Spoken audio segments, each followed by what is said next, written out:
Bingo Blitz rules. If your bingo has ads in it, That's not a bingo. if it doesn't have the coolest tournaments, mini games, and the most breathtaking design, Nope, not a bingo. if your bingo moment makes you feel so excited that you just want to burst in joy and scream out loud, bingo! Sorry, so you're playing... Bingo Blitz? Now that's a bingo. Go for a world of excitement with Bingo Blitz, the #1 free bingo game. Download Bingo Blitz and play for free. Now that's a bingo. Being a marketer's no sweat. You just have to manage dozens of channels, launch hundreds of campaigns, score thousands of leads, and okay, fine. It's a lot of sweat. Unless you have HubSpot's AI-powered marketing tools to help you do all that and more. Get started at HubSpot.com/marketers. What's up, everyone? It's Noah Daniels. Hey y'all, I'm JJ. Hey guys, it's Kat. And we're your hosts of the Real Hauntings podcast, where we bring on guests who share their first-hand encounter ghost stories and supernatural experiences. Now on to the trailer. I've been warned to not tell this story, but I think because of the way it ends, it's okay to tell this story, because some people say that with certain entities, to like speak of them or talk about them or in any way like portray them as powerful will attract them to other people. The creepiest thing about it to me is a lot of times it would wait for me to notice it. Like, it would just lay its arm out like this, and then I'd be like, where is it? Where is it? And then I'd see it, and then it would just slither back. For more information on the Real Hauntings, Real Ghost Stories podcast, make sure you check out Real.fm to learn more about our podcast and many other amazing podcasts.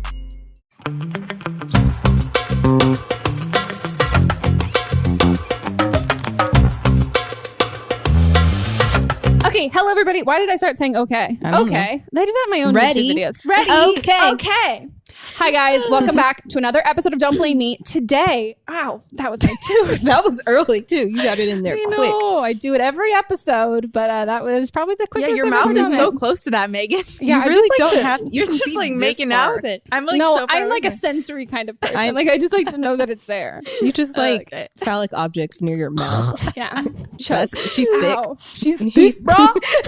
Hey, so that was a terrible one. That was not an introduction. Let's not make your introduction sexual. But guys, Meredith Foster's here. What's up? I am so excited for you to be here. I'm honored to be here. I'm I've so never happy been on a podcast. you didn't go to Coachella because we're recording this over the first weekend of Coachella. No, Cella. No, And Cella. I- We're Couchella. Oh, true. Yeah. And I was talking. I like watch your Instagram stories every day. I'm not gonna lie to you. You're one of my top 5 that just like. Oh my God. I keep Wow. updated. You, I love it. Acacia Kersey, myself. The Don't Blame Yeah, Me. it's like all Casey the Musgraves. Don't Blame Me.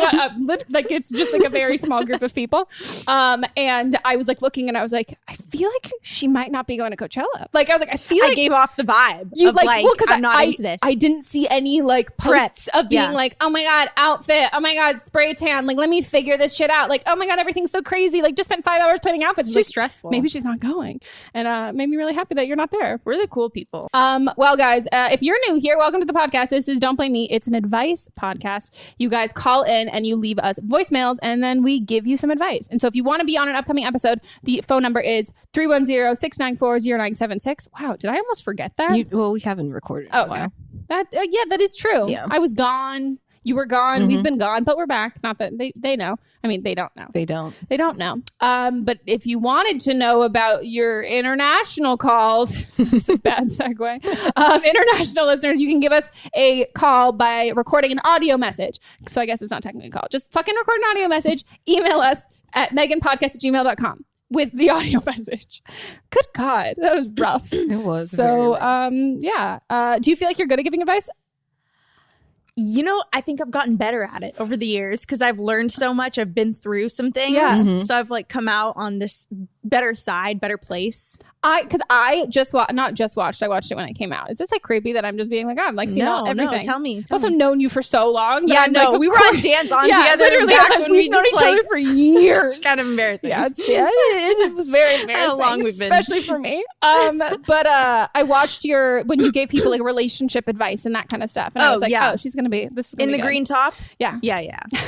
My grandma texted me and she was like, great video. I was like, oh, I'm sorry you had to find out that way. Yeah. She's like, it's okay. Like, that's just life. And I'm like, oh, this is awkward. I always like when I like say something in a video and then I'm like, oh, someone's gonna, wow. If someone brings it up, like my boyfriend's aunt and uncle, they were like, oh, we saw that video of you like trying on bikinis. And I was like, that's weird. Mm-hmm. That's very weird. Yeah, relatives see that. And also I'm like, that was it's not their fault for watching it. It's a video that's meant to be watched. I uploaded it. Yeah, Right. I But it's not fucking for filmed it. them to watch it. Yeah, but it's like geared towards. Yeah, but you're like, oh, I don't have control. This is not going to be to Exactly. just these people. I Googled myself the other day and all these videos come up now and I'm just like, great.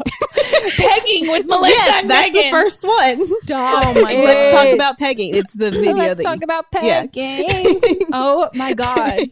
Wow. Well, congratulations. Thank you. I'm really happy for you. I tried to ruin someone's SEO, like search engine optimization, which is a great term. Yeah. And Kyle helped me do this. I'm ratting him out because I'm gonna sound fucking crazy, but I want him to be included in this. That we just like made this person. This is really fucked up. I really hate this person. They deserve it. We made them a bunch of like Pornhub accounts, like with their name and like a bunch of like Ashley Madison, like all of this shit. So then if you like look up their name, their profiles start popping up on this. And I was like, this is genius. That was his idea. See? And you're the Scorpio here. And look at me being vengeful as fuck. Yeah, I just let karma do its work, Wow. What comes I like around, that. what goes around comes back I around. was just like, karma do its work. Yeah. It's just like sits on her like That's the throne move. with like fireplace. Like, I'm just gonna let karma do its work. That's so good. Petting I a like cat. that. Yeah, exactly. Okay, guys. Should we get into it? Let's do Should it. we play some Let's calls? do it. Okay, so I'm 20 years old. I live in Canada. I've been with the same guy for 3 years, and he's amazing. He's wonderful. He treats me like a queen. He's what every girl needs. Like I snatched up the last good one in our town. So anyways, my dilemma though is we've been together for 3 years, and now like on Instagram, this random dude DM'd me, and this guy, like, he's good looking, and I don't know what my problem was, but like when I told him off, he just DM'd me, hey, and then I was like, hey, I have a boyfriend, like, just FYI. Yeah. And he was like, that's okay, sorry for bothering you. And I was like, oh, you're not bothering me. It's just FYI. Like, I don't want to, like, I don't know why I said that, to be honest. That's where this all started. Wow. Good job.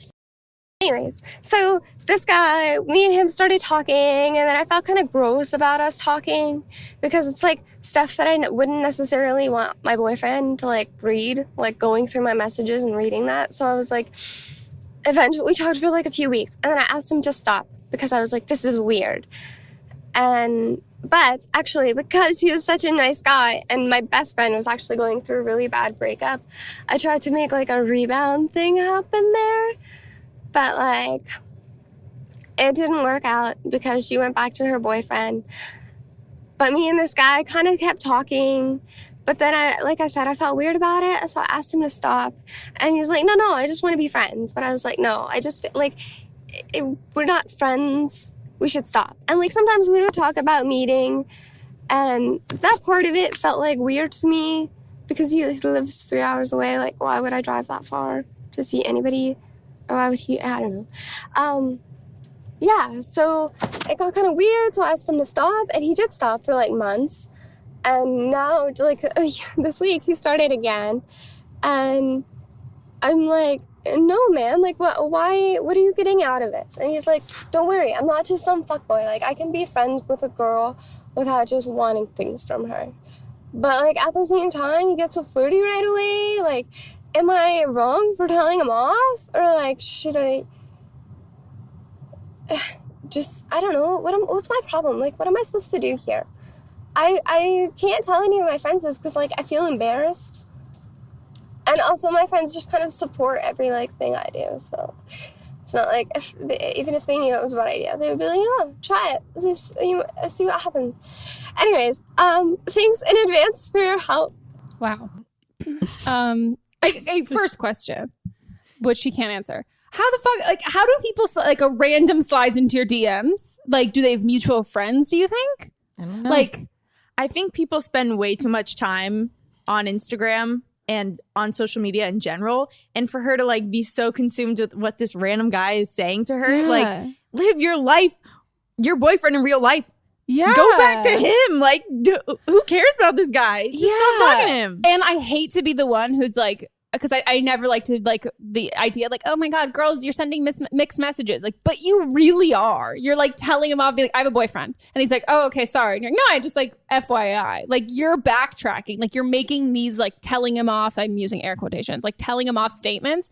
But then you're backtracking. Like you're not following through with it. And on top, like more than anything, like you don't need to tell him like, hey, stop talking to me. Just stop responding. Yeah. Like you Block need to him. take some of the ownership of the fact that like I like this guy, you're not that I'm saying you're encouraging him or whatever, but like you've been having like a conversation, like a text relationship or like for a couple of weeks. You're leading him to believe that like, yeah, you're going to meet up and all of that. So like he's not, I'm not going to say that he's being a fuckboy at all. Like, if anything, I love you, girl. You're kind of being a fuck girl. Like, you're being a little bit of a fuck girl. She's kind of going behind your boyfriend's back and talking to him. Just ignore it. Exactly. And you want him to stop talking to you so then you don't actually have to make any of like the decisions aspects of it. But like, if you really love your boyfriend and really care about your boyfriend, like you need to like stop talking to this dude, block him, don't respond to him. He lives 3 hours a fucking way. Like you don't, like you're not going to run into him. That's it's not going to be a thing. Away. That is so far. Like that's 3 hours. Like 6 hours total if you drove get back to and forth. San Diego. Yes. And oh my God. And then I would be like, I have to sleep here. I'm tired. Don't encourage her. No, the thing is, like, you like the attention or else you wouldn't be messaging him back. 100%. That's And the the vibe I'm validation. getting. Yeah. And I totally understand that. I love attention. Yeah. So I was on a dating, I got permission from my boyfriend because I wanted to be on a dating app because I just like was really, my friends were complaining about like how rough it was. And I was like, let me see what we're working with. And so I made a profile and I was like, I'm not going to message anybody. Like if anyone messages me, I just like kind of want to see like, I don't know. I was like feeling down and he was like, yeah, if it makes you like feel good about yourself, oh boy, did I feel great about myself. Like it was such a confidence boost. So I understand that aspect of it. Like I'm definitely someone in a relationship.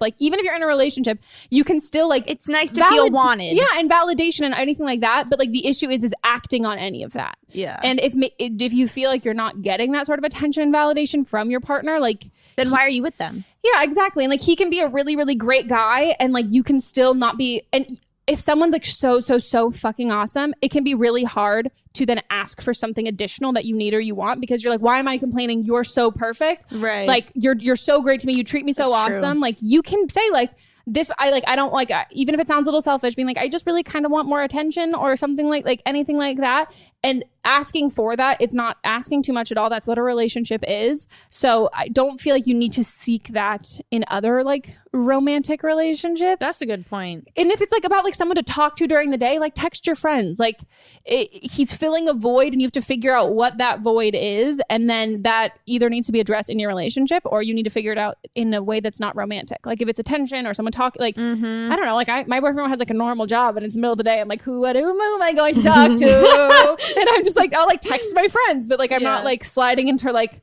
I would slide into Michael B. Jordan's DMs, but like I want to do it in a more like, I wouldn't do the DMs. I would do like a really like secure way to like get him to marry me. Secure way, yeah. We would be we're gonna be sister wives with Michael B. Jordan. I know. We love him so much. But yeah, I just think like you need to assume a little more and take more responsibility of like the role that you've played in this. Because the reason why you're still talking to him, like he immediately, as soon as he found out you had a boyfriend, like he was like, oh, okay, my bad, I'm sorry. And then you were like, oh no, but like you can stay. Yeah. And guys always want what they can't have. So honestly, it probably just made him want to like, talk to you more. 100%. And also like, if anything, like you're giving him the idea that like, it doesn't really matter that you have a boyfriend and he'll be like, oh, don't worry. Like, I'm not a fuck boy. Like then what are you just trying to be friends? Yeah. Like, yeah. I matched with someone on a dating app. Because I used to swipe right on everyone in this like era and their bio was like, just here for friends. And like this person, like, can we cut it out who it is? But yeah, he was there for just friends. Like, you don't need friends, sir. He needs somebody to fund his next movie. Yeah. Like, is that what you're here for, Yeah. sir? But yeah, I think you need to cut it off with this guy and evaluate, assume responsibility and then evaluate like what you're lacking in, whether it's your relationship or what you feel like you're lacking in your life and what it was that you were seeking from this guy. Because I don't think he's the bad guy in the situation. I think he's kind of just a convenient way for you to like get some attention. which there's no shame in like wanting to get attention, but like that's just like not a kosher way to do it when you're in a relationship. Yeah, it's if you're keeping it secret from your boyfriend, if you're just wanting to be friends with him, then there's something wrong with that. So if you just want to be friends with him, then tell your boyfriend. Like, there's no problem. Yeah. Don't keep secrets. Secrets are no fun unless you share with everyone. Me being a preschool teacher. Should we go into the next? All right. I'm 23. I've been married for a little over 2 years, though that's not really that important to what I'm calling about. So I moved out of my parents' house 8 hours away about 4 years ago, and things started going really downhill with my relationship with my parents.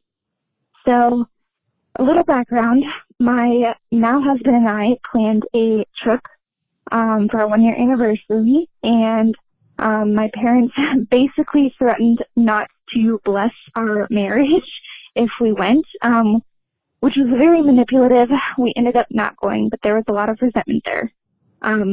My younger brother and his new wife have also experienced a lot of meanness from my mom, her essentially bullying my sister-in-law. And to add on to all of that, they just decided to become foster parents instead of fixing their relationship with their kids who are outside of the house, and have kept this foster care situation secret from some of my family members. And so I guess I'm really just calling for some advice on how to handle this situation. It's been going on for a while, and at this point, I just have a lot of anxiety and guilt at the same time whenever I have to call and talk to my parents. So I would really just like your advice on how you would handle this situation. And yeah. Oh my God. I'm my gosh. confused. Yeah, I'm confused, but that's so sad. It is super sad.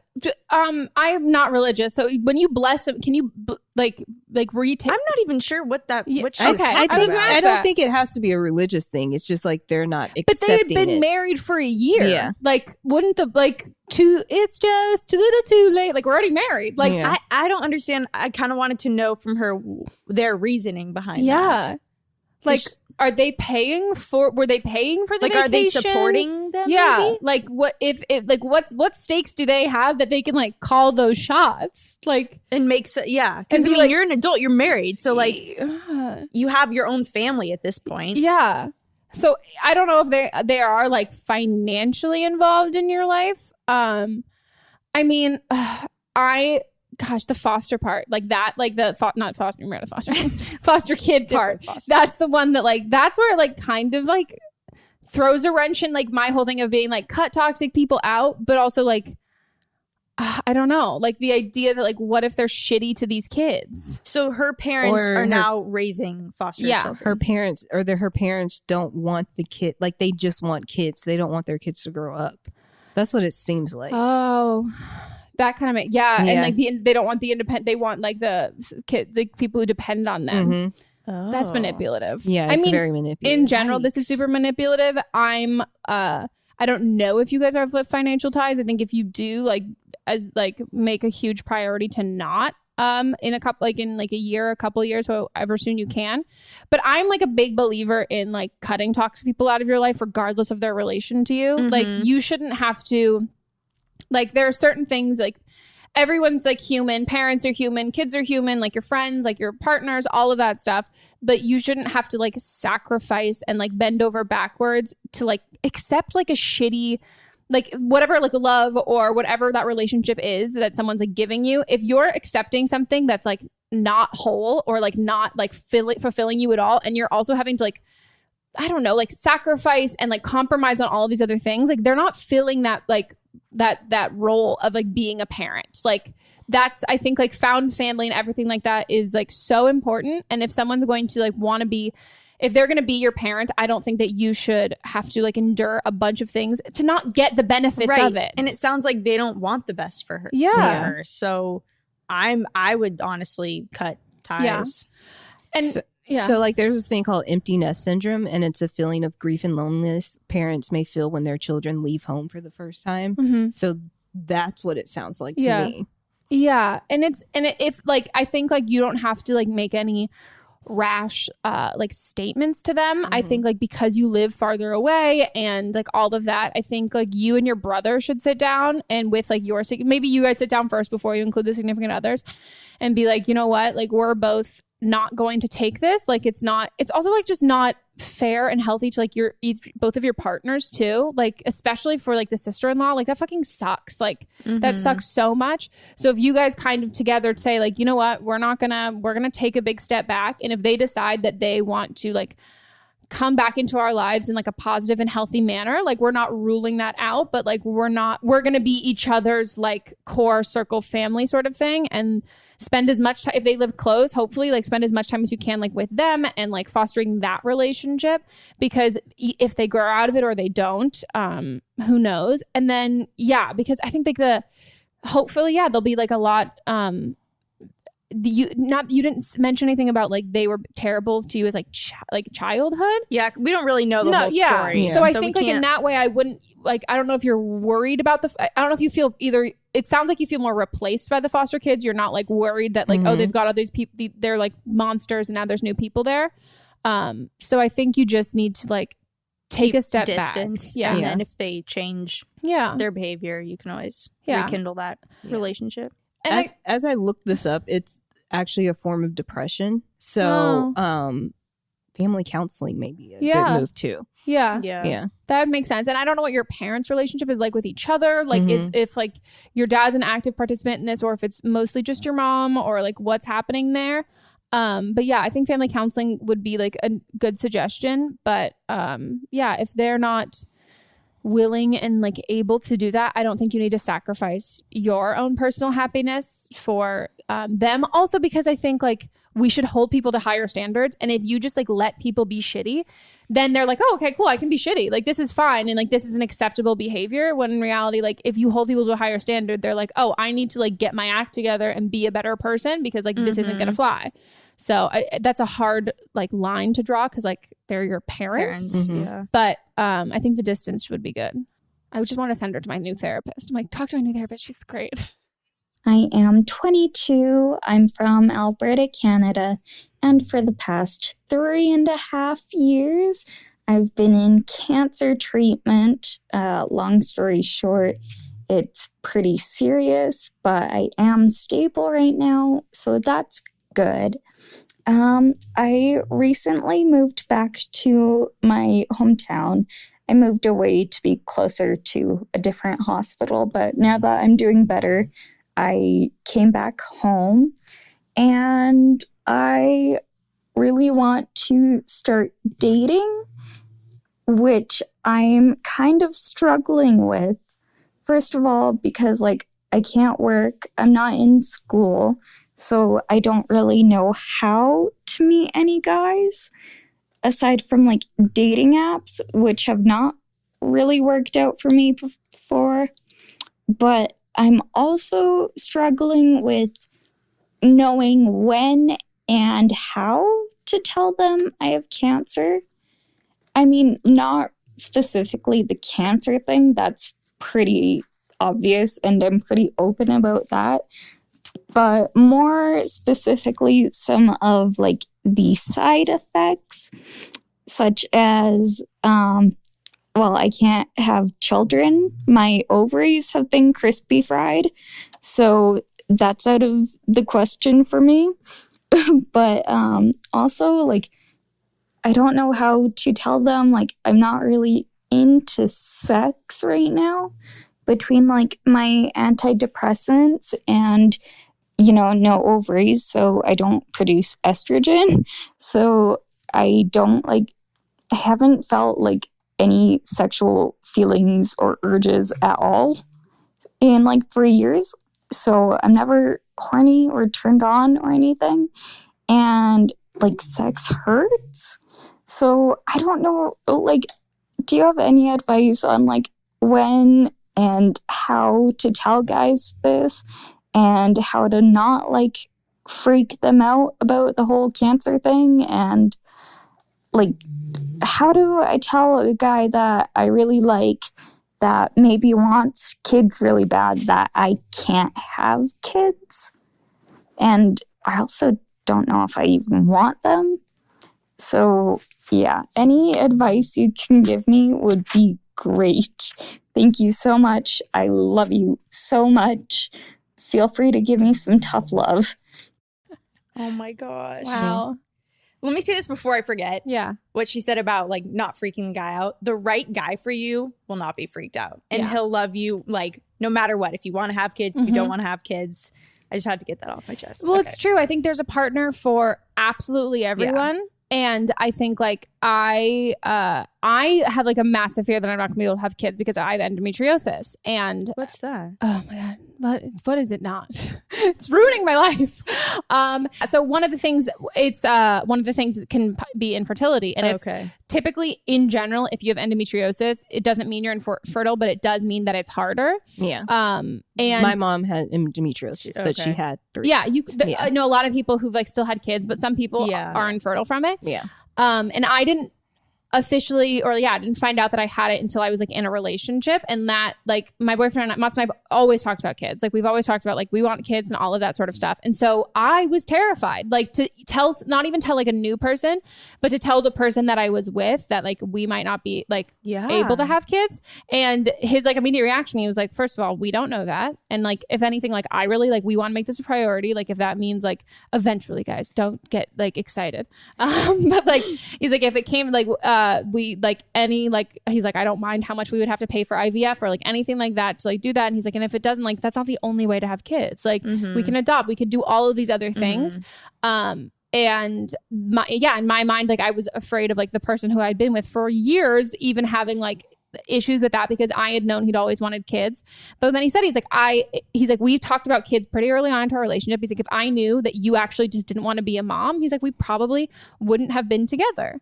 And and that's also the same thing of like, if I met a guy who didn't want kids, I wouldn't have ended up with that person. And the same way, if you don't want kids and you can't have kids, there are so many people who also feel that way. And the same way that you're afraid that that's going to be a deal breaker. Like, I hate the term like some people's deal breaker is other people's deal maker. But like, that is true. Yeah. Like that like children is a deal breaker for people on either side of it. So I really, really wouldn't worry about that because you're exactly right. Like the right guy and the one who's not even like your soulmate, but like the one who's like a match for you, not even just romantically, but like life-wise. Yeah, life partner. Yeah. And like someone who wants to do life the same way that you want to do life, like that person, it's not going to match. Like it'll be like, great, perfect. That's exactly how I feel and what I want.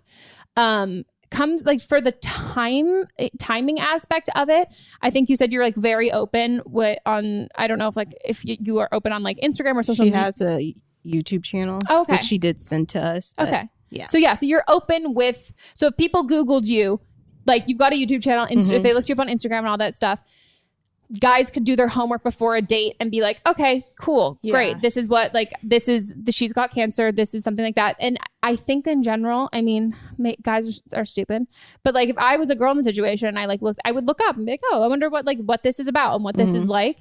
And I think like a good guy who cares is going to like, he's not just going to see that and be like, I'm not going to like look into that or like research about that and see what that means, because I'm sure he would probably feel uncomfortable like immediately asking you a bunch of questions that he'll want to like backlog the information himself first. Right. I think you just have to give people like an opportunity and a chance to like pleasantly surprise you.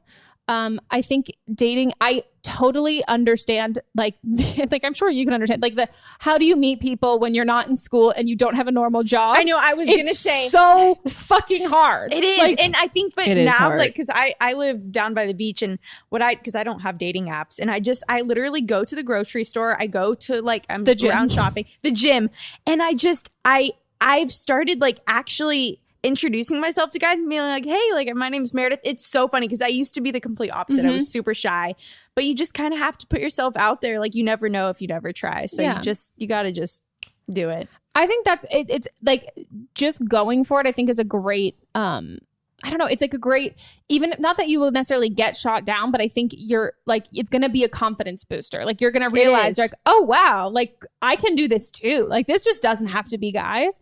And I think if you're not afraid, like if you're open to dating apps, I wouldn't even say you necessarily need to use them for that. But I have friends who've gotten with their partners because they like were friends of friends or knew each other, or they saw each other on a dating app and then they never like messaged each other or anything. But then later on they met at a bar and it was like, oh my God, we matched on this dating app. And or it's like a friend of a friend, so you know that they're single and interested. Like it can be also a good way just to be like, oh, these are people that I knew from like high school, like, and who's like available in there. It's kind of just like you're browsing, so you don't have to like actively use that.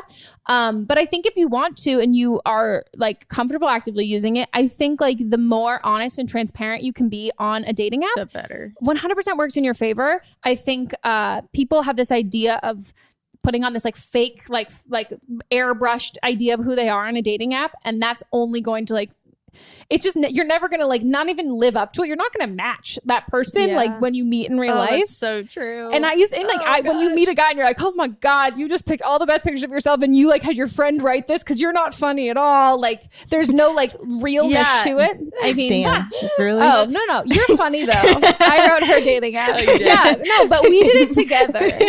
We're both funny. And you would never be the people, they would meet you in person and be like, oh, she's funny as fuck.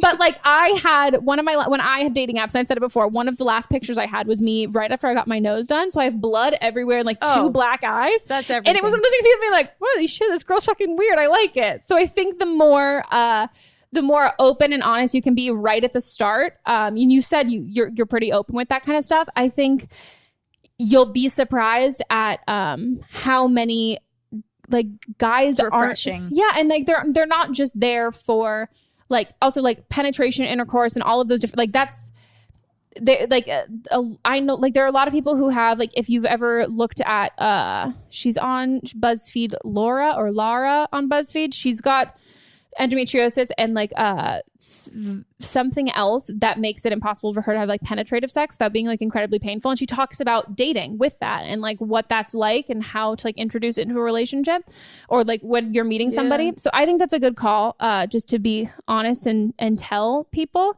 There's a book called Sex and Cancer: Intimacy, Romance, and Love After Diagnosis and Treatment, and it's written by a doctor and someone that went through cancer. So that's a good book. That's something you could possibly check out. It's got a ton of reviews and it was only written a couple years ago, so it's like a newer book. It's not like the one like just like you take your diaphragm and you're like, what the fuck is a diaphragm even?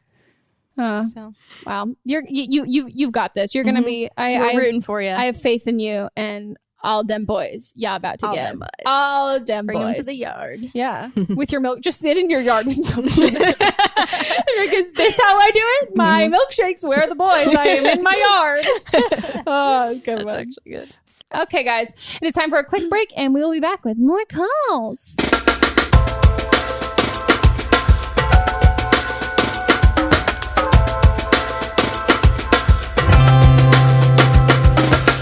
Okay, guys, let's get into the rest of the calls. I'm kind of in need of some big sister advice for a very recent situation that just happened about 12 hours ago.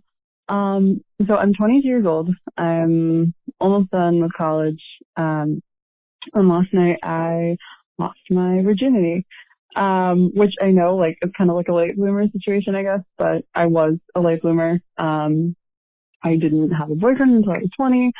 So things just were slower for me. I didn't really open up until I got to college, and even then it took some time. But so I've had long-ish relationships and I've dated around, but I've always just been kind of like, I want to wait to have sex with the right person. But I've been single for about 5 months now, and I've been like doing the Tinder thing, but I hadn't gone on a date in a while, and I just met up with this guy last night off of Tinder, and it sort of just happened.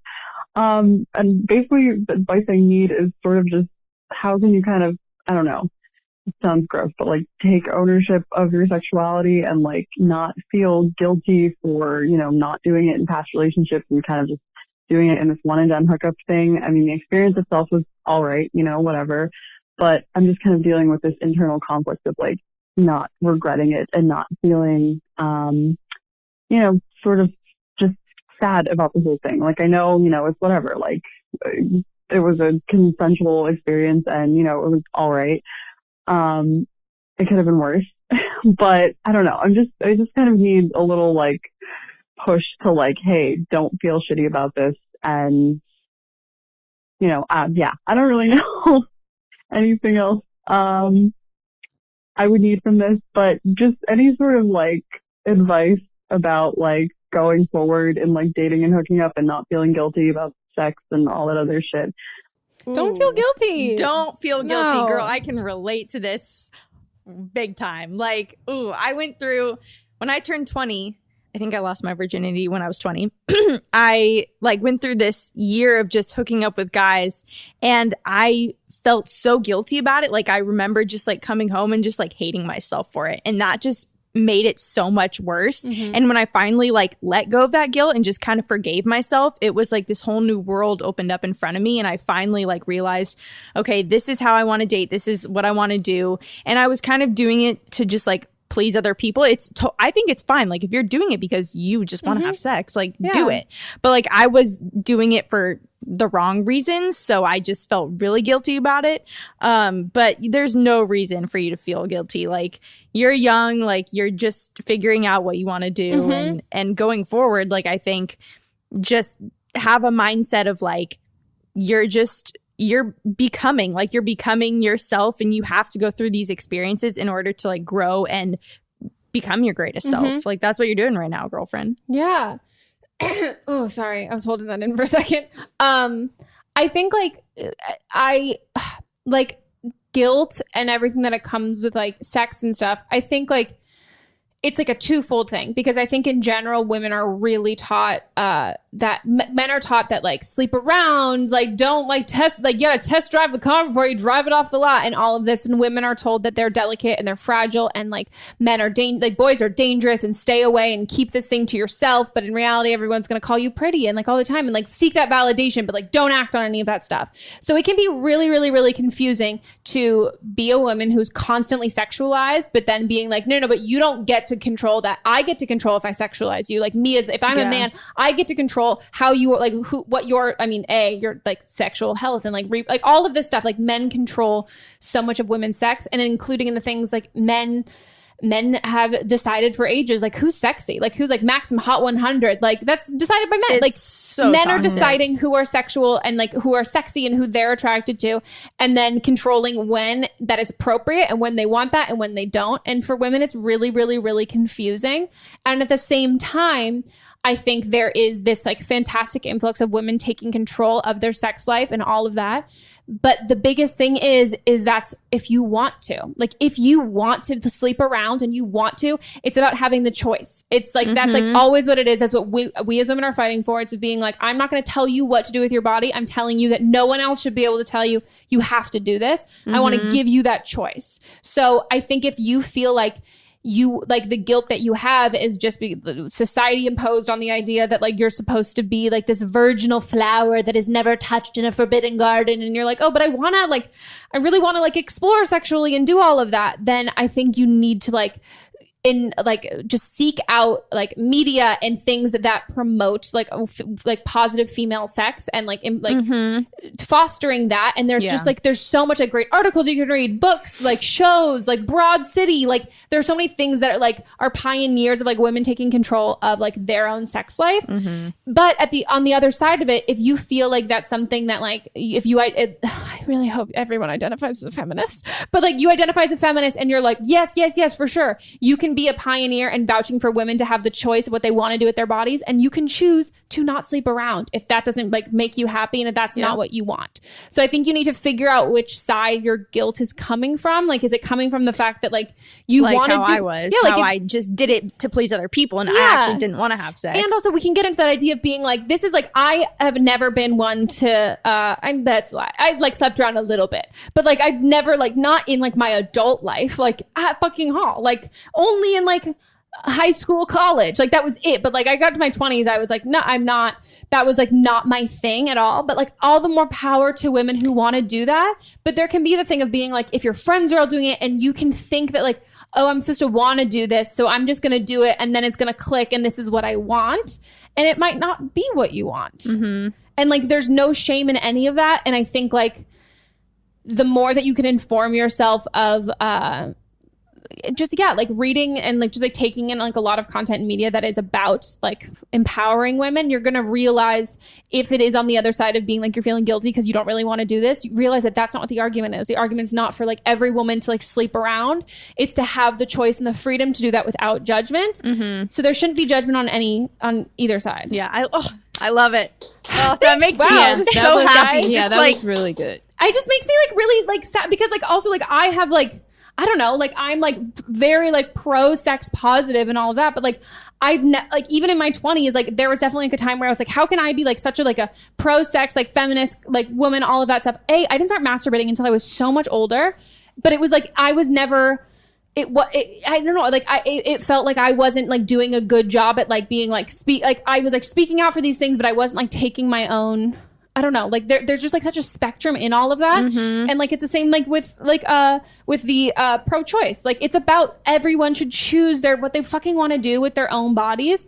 And I think there can even be like a lot of pressure in communities of like oh my God, like judgment, like you didn't sleep around, like you haven't slept around, like blah, blah, blah, blah, like anything like that. Like you can be a feminist, you can be pro-sex and be like, fuck yeah, I want to get my own. But like you don't, if you don't get sexual pleasure from like sleeping with multiple partners, like that's not the point then. Yeah. Like it's the point is like to do what empowers you and makes you feel great. And if society's telling you that you shouldn't feel great and that's why you feel guilty, like you need to like not surround yourself with people who believe like that. But on the other end, like you can be like a great feminist and like very like pro, like very like current and modern and like a pioneer of all of that. And you don't have to, it's just about choosing to do what you want to do with your body. Yeah. Oh, yes. Yeah. Amen. Also, and for the record, like losing virginity sucks. I lost my virginity to my like high school boyfriend who I was like totally in love with, and it was not great. It like wasn't fun. It's so bad. Like it wasn't like, so like don't think that like you like the idea it's like, oh, I want to be in like I want it to be perfect and I want to be in love. Like that happens for some people. Didn't you have like a great losing your virginity? Yeah, but that's also because I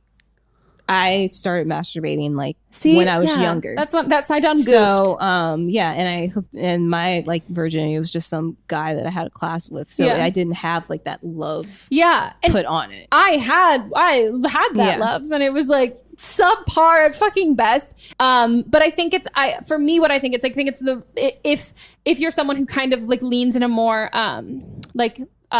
you like seek monogamous relationships and all of that, which I think a lot of times people who like have this idea of losing their virginity in a relationship with someone that they love and all of that, I don't think it's about the first person you sleep with. I think it's about the last person you sleep with. Like I think that's the more like the first time I had sex with my my current boyfriend was like that means so much more to me than when I lost my virginity at fucking 16 to like my high school boyfriend who I was like so in love with. Like it doesn't relate. You know what I mean? Like it doesn't. Well, like for me looking back, I like look at it and I'm just like, I almost like I don't regret it because it made me the person that I am today. Mm-hmm. Like I literally like thank all those people for teaching me the lessons I learned. Like it sucked, but like I don't care. Like it had to happen that way, and I'm not gonna like look back and be like, oh, like darn it. But yeah.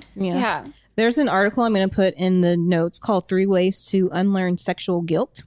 Wow. And I love the picture. It looks like your bed with this girl just holding a pink dildo. Yes, it's me. I've done some stock modeling in my day. Stop it. So the 3 things are turn guilt into pleasure, reflection and expression, and then self-pleasure and sexual confidence. And then it goes into detail about these. So I'll put these in the show notes. Masturbation. Yeah. Oh, okay. Do we have another one? Yes. Yay. I don't know why I said it like that. Yes. Ooh.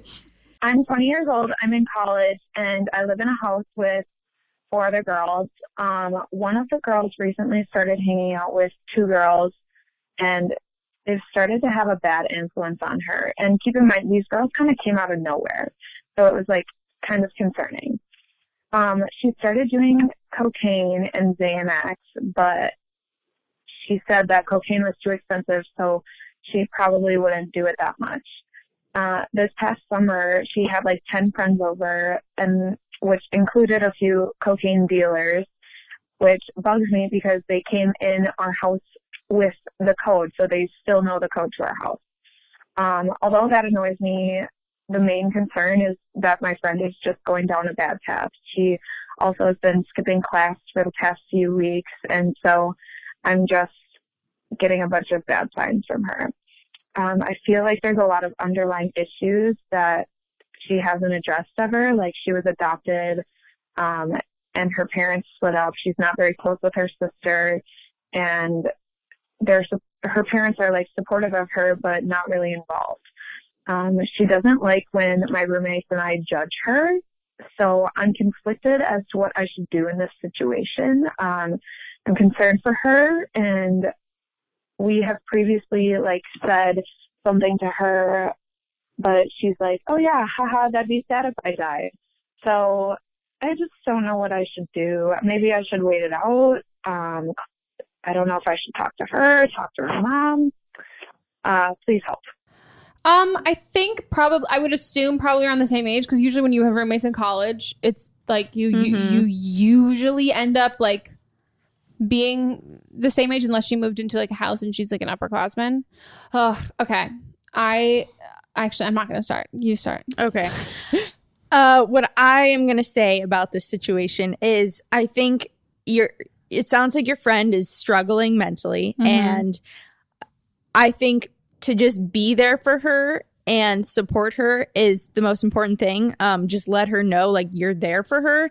Don't try to pry anything out of her.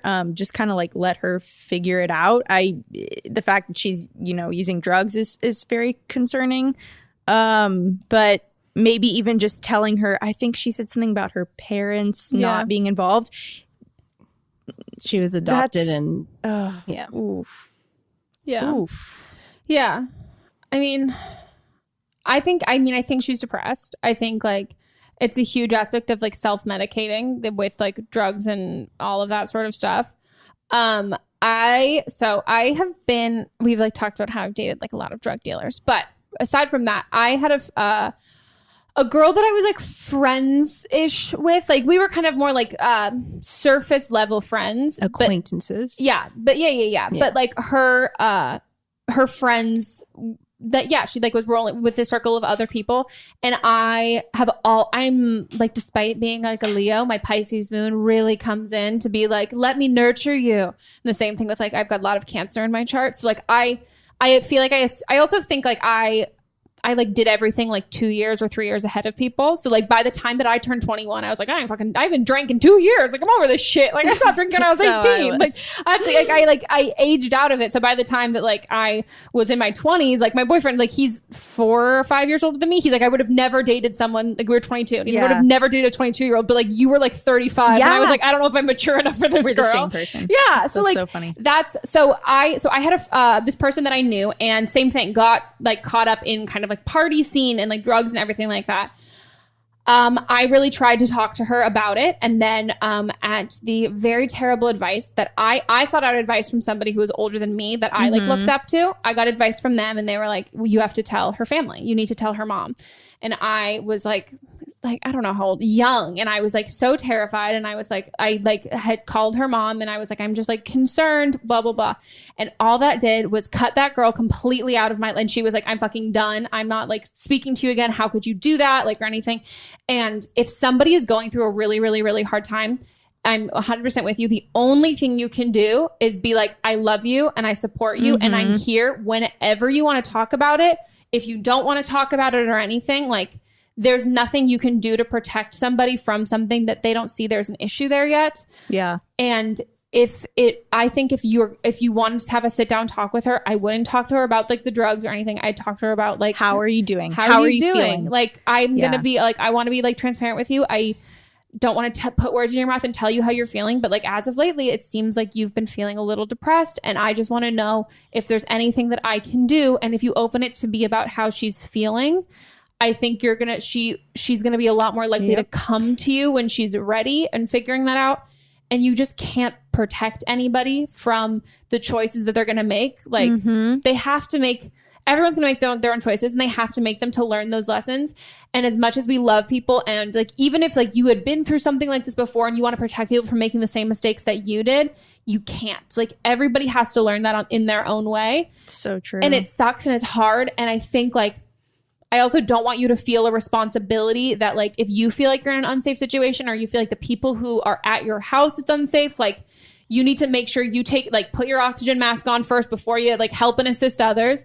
So if that means like, it's not your responsibility to always be this girl's roommate, it's not your responsibility to be her best friend. If it starts to take a toll on you and puts you in situations that sacrifice your mental health or your safety or anything like that, that is when you need to like, but keep that conversation open. And I would try your best not to talk shit with your roommates about her, because that's all that is doing is alienating her and making her feel worse. It's just going to make it so much worse. It's ganging up. Like essentially like substance abuse is like, it's an illness. Like that's not, it's something you're predisposed to if you have a family history of it. Like it's not just like an accident. Like it's not, I mean, it's not something that happens that like you can even just stop immediately. Like these are things that happen, and like it needs to be treated as such. And the same way that if you had a friend who got really sick, you wouldn't be talking shit about them and judging them with your like other friends. I think you can be concerned, but try and do your best to take away that judgment, because you can't understand what that's like. Yeah. And with her being adopted too, she doesn't know if that is part of her. She might not know if that's part of her family history. Yeah. Yeah. Okay. So now it's time for Don't Blame Them. As you can tell, this is a segment that we have named recently. And what is this? So this is when listeners call in with their own advice. So if they've been through a situation similar, like if they have a roommate who like did coke or whatever. Oh, this is cool. Then they can call in and be like, oh, this happened to me. And also I do want to say, I like for the audience who watches the show, it is fully split. It is either people who like I get DMs of people being like, I'm really nervous to call in. Like, I feel like my friends are going to know my voice and like, they're going to figure out that this is me talking about them. So like, I can't do it. I have to message you. And then there are people who don't realize that they are messaging me on a public profile telling me all about their lives. I've gotten so many fucking DMs of people being like, so remember that episode where you talked about threesomes? I want to give you my experience, like the threesome that I had. Naming these people, I'm like, bitch, I just searched all the people you had a threesome with, because you gave me so much information on your not private profile, and there is no in between. It is either like so secretive, or like I know so much about some of your lives, like even the girls who like, so I was a sugar baby, and I'm like, bitch, you were a sugar, and like I literally can see everything. Do we just react? So they're going to call in for these ones. Let's go. Yeah, it's a good time. So the original call is from season 3, episode 13 with Elle Mills, and the original caller, she was 16 years old, and she was having trouble comparing herself to others. And so this is someone calling in with similar experience. Okay. Hi, Megan. I am calling back in response to your recent episode with Elle Mills, talking to the 16-year-old girl who was struggling with her self-love and comparing herself to others.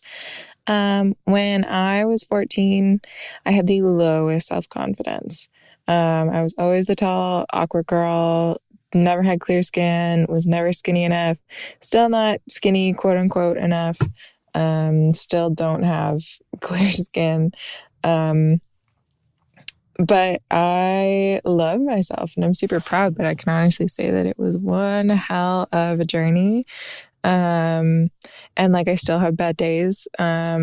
I'm going to shout out this Instagram account called Recipes for Self-Love. It's incredibly inclusive and just always has daily reminders of like, don't let anyone dull your shine and like all of that stuff. And like, it's normal. It's very feminist. Anyways, my biggest advice for self-confidence is to fake it until you make it. So when I was 14, I decided one day I didn't want to be the girl who always felt sorry for herself and was always putting herself down. I wanted to be confident. So every morning I would look in the mirror and I would say, hey, I like my hair today. Or, hey, my skin's not looking that bad today. Or, wow, my eyebrows are looking great. Or, I love my collarbones. And like tiny little things every single day turned into this great self-love for myself. And there are bad days, 100%. But the next morning, I let myself have those bad days. And the next morning I wake up and I say, wow, I'm fucking cute. Anyways, wishing you patience and love for yourself. And yeah, everybody goes through this shit, and definitely like curate what you see on your daily basis. Yeah, love the podcast. Thank you so much. Sending you love and patience with yourself and kindness. Bye. I feel like I went to my 3rd therapy session of a week. Yeah. Like, that was, you have a beautiful voice too. Mm-hmm. I like, wow. I want her to read like me, just like read me to sleep. Yeah, you recommended the Instagram account, which I'll definitely check out. But like, I want you to like send me voice memos every day of affirmations. Like her voice is so soothing and nice. Yeah, she needs to have like her own podcast. Yeah. Do you want to take over? You can have this. No, you can't have this one. I think that's great. I definitely succumbed to like the fake it till you make it. I haven't made it. I'm still faking it, but I think it's I think it's remarkable how I like never did like an assumptions video, but I was like contemplating doing like the people like reacting to people's assumptions of me. But I got a lot of messages. You got a lot of those. Well, yeah, I know. But I got a lot of messages of people being like, no, don't do that. Like Lily did that and it was so mean. Like, I don't want you. I feel like you're in a very fragile state. I'm like, thanks guys. Yeah, I'm in a fragile state. You're right. I'm not going to do it. But I got a lot of people who were like, you are so incredibly confident. And I was like, whoa, no, not at all. But it was like this idea that like we look at people and when I look at people and I'm like, oh my God, they're so confident. And I'm like faking it. There's a part of you, like even when you're faking it, you think everyone knows that you're faking it. And when you look at somebody, you're like, oh no, that's real. They're not faking it. But and the amount of people who are like, you're super confident. I was like, I'm not even doing a good job at faking it. And you fully believe this. And so like this idea that I'm like, I'm probably doing that with all of these other people too. Mm-hmm. And I'm a huge, but like fan of, we've talked about her on the podcast so much, Jamila. I sent you her Instagram account. Yes. She's just amazing. Yeah. But so they have been posting on her iWay account. They've been posting a ton about like what body positivity and body positivity and like inclusiveness and like body love is. And the whole thing is of being like, it doesn't mean that you have to look in the mirror and be like, I am the most beautiful person in the world. It just looks in the mirror and being like, it does not matter. I am not, it doesn't matter what the fuck I look like. That doesn't mean that I'm beautiful or I'm not beautiful. Yeah. I don't have to think that I am drop dead gorgeous because it's the value people put on this like traditional idea of beauty, that it's topical and it's what you look like and like not who you are and all these other things. And that's something that I've related to so much more because like there are times, like I think it's fantastic people who can like look in the, like, and I can get behind her thing of being, my eyebrows look great today. I wish I had thicker eyebrows. But like those are, like there are certain things that I'm like, I got a nose job. I'm never going to be like, oh, I loved my old nose. Like, it's the greatest thing ever. But I never understood. I'm like, well, why do I have to? Like, why does it fucking matter if I love it or not? Like, can't it just be like, okay, like whatever happens and like however I feel about it, like, why can't I be more excited that I'm funny? Like, than like having to like love like that I have small boobs. Like, Canton being like, who cares about my small boobs? I'm funny as fuck. Like, why can't that be weighed the same importance? That's such a good point. Yeah. And I think that for me was like, in the last year has been so much more of an attainable sort of thing because I was like, this like self-love movement's not for me. Like I'm like, I don't feel like I can be a part of it because I got a fucking nose job. So like that already feels like I can't be like, oh, love everything that you're, but there are certain things that like you can't change and that like, why does it matter? Okay with the fact that you're not okay with it. Yeah. Like there's things that I look in the mirror, I'm like, I don't like this, but I'm not going to sit there and dwell and be like, oh my God, I don't like this. I'm just fine with the fact that I don't like it. Mm-hmm. And it doesn't like plague you. And like, it's not something that it's when we take like the importance out of like what we like the idea of like what we look like. Everyone sees everyone differently and you see yourself differently. We're our harshest critics. 100%. And like, I think that's a huge aspect of, like the influx in, like, I read an article about, like, I forget who, I think Sam Smith someone tweeted, or Jamila maybe tweet, like, about it, the influx of like teens with body dysmorphia, and it was something of being like, maybe we should take away the name of this, because maybe it's the fact that nobody, like, it's staggering the amount of people who we're being pushed all these images that are photoshopped and all these different things. So people are seeing those people as those people. And if they see those people in real life, their friends who Photoshop or Facetune, and on their picture on Instagram, they're going to see them in real life. They're seeing that photoshopped image of them. Everyone's seeing this idea. You're like, you create everybody to be these things, it's of being an illusion. It's the entire, all of it's an illusion. So this idea that nobody really understands, like, when they look in the mirror, what they look like, because also, like, marketing has made us believe, like, oh no, you should be zoning in on your hair follicles. Are they large? And I'm like, I don't even pay. What the fuck am I paying attention to my hair follicles for? No one told me to pay attention. You can't fucking see it. And it's the idea that, like, we're not looking for these things, or like looking for what they look like until people told us to look for it. Like, the thing that I never even knew what it was, like, and how this clicked for me was hip dips. There's something that happened with your... I didn't even know what that was until I saw it on Instagram. It was like, how to get rid of your hip dips. I'm like... So I didn't even know what they were. And then all I learned was I was supposed to get rid of them. And I remember I went to my trainer and I was like, hip dips. And he goes, did you fucking see that on Instagram? And I was Everyone has hip dips. And he was like, he's like, this is your bones, dude. Like, what do you mean? And he was just like, this is so dumb. And I was like, it's like, wow, you're right. Like, I've never thought about it. And now suddenly, why am I thinking about it? Because someone told me to. And do you remember a couple of years ago, the whole thigh gap thing? There were literally magazines that were like, how to get a thigh gap. And I remember thinking to myself, be born with wide set hips. Yeah. I remember being like, this is so toxic. Like, the fact that people are it's like the idea that you idolizing like looks in general, but then when it boils down to like idolizing like bones and how your body is built and how it functions, I think it's just like it's such a toxic thing, because no matter what, and it's the same thing with like certain body types being on trend.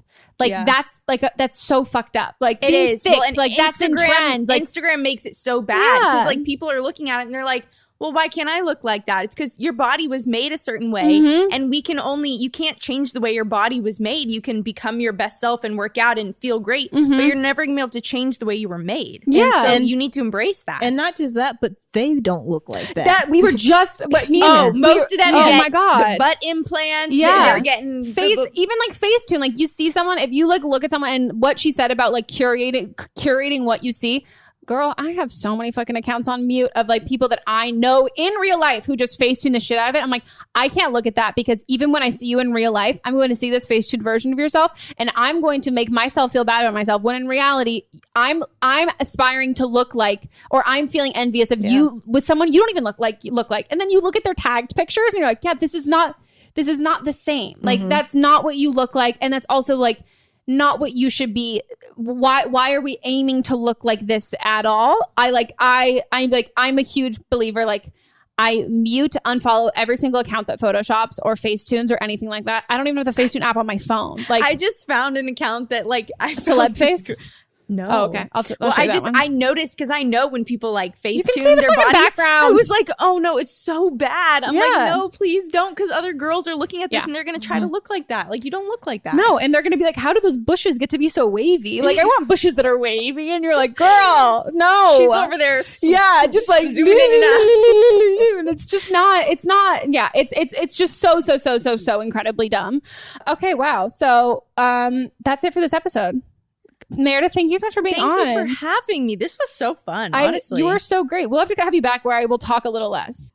No, I like the amount of talking you do. I don't know. I know people in the comments, they're like, Megan, stop talking so much. Like, no, I did a good amount though. You did. You have fantastic insight. And I also didn't disagree with you on anything, which that always poses an awkward podcast when someone says something. I'm like, oh yeah, that gets awkward. You're wrong. Yeah. So if you guys want to call in for an upcoming episode, give us a number. No, my God, just give us a call. Ring. Give us a ring-a-ling on our phone with the number 310-694-0976.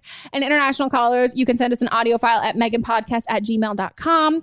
Where can people find you on the internet? Ooh, people can find me under my name, which is Meredith Foster. And if you know me from Steel Babe 9, then you are the real MVP. I am the real MVP. Yeah, Megan is. Yes. She had her blue room. I had my pink room. Yeah, my God. We were like it's also fun to be like, I think you're one of the only few people that we're the same era and genre of YouTube. That we're the only people that I still know and talk to, that I'm like, wow, look at our come up. Except for my friend Casey, who is Sparkly Barbie, but she doesn't do it anymore. Oh, she doesn't? No. I keep trying to get her to like reactivate the Instagram account just because I want Sparkly Barbie to like my Instagram. Sparkly Barbie. Like I like it when Casey likes it, but like Sparkly Barbie, like would you like my Instagram? Those names. Oh my God, yeah, I'm all for it. If you guys want to follow the podcast on Instagram, we're on Instagram now at Don't Blame Meme Pod, and we have Instagrams. You want to follow Melissa and I? Yeah, listed down below. I mean.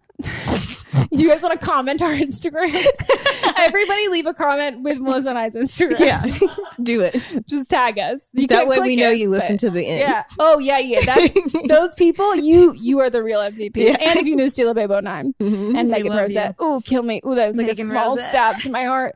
Oh, gosh, guys. And if you're watching this on YouTube, you can check it out for the audio version on iTunes, Spotify, SoundCloud, Stitcher, all of them, anywhere. Yeah, and if you're listening to this in your car, because that's where all of y'all fuckers listen to podcasts, same though, and that's when you always call us, either or working out.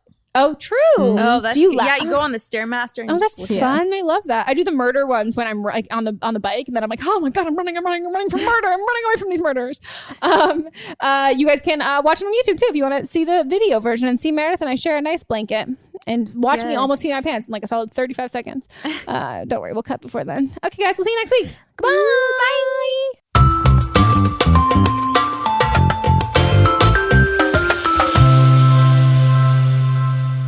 Don't Blame Me is a production by me. Executive produced by Melissa DeMonts. Camera operator Amanda Lechner. Production assistance by Julie Carley. And music by Ryan Hunter and Giacomo Picasso, part of the HerPod Network.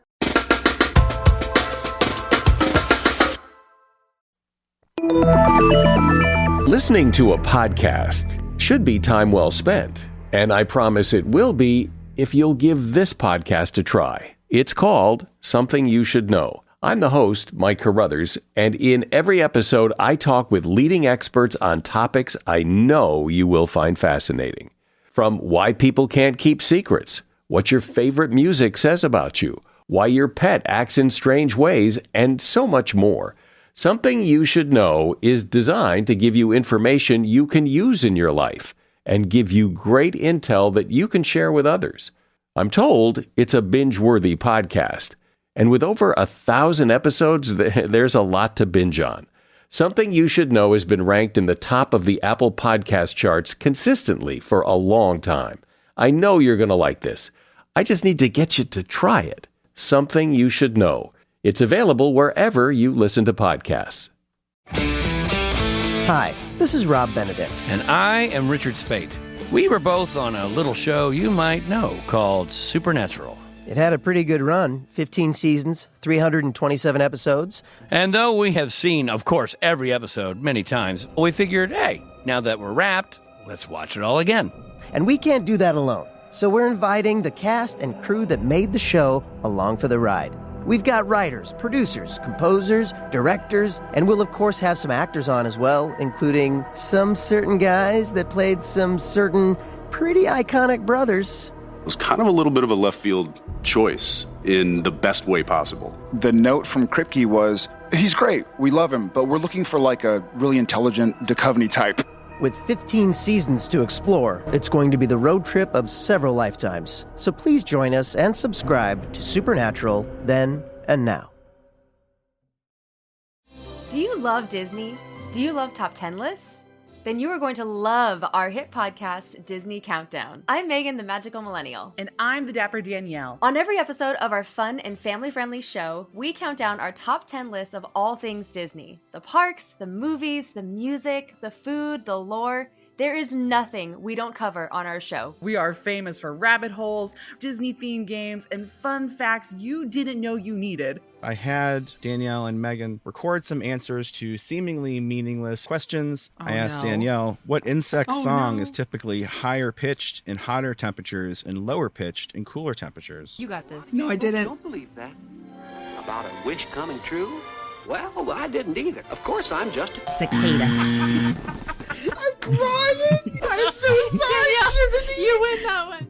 So if you're looking for a healthy dose of Disney magic, check out Disney Countdown wherever you get your podcasts.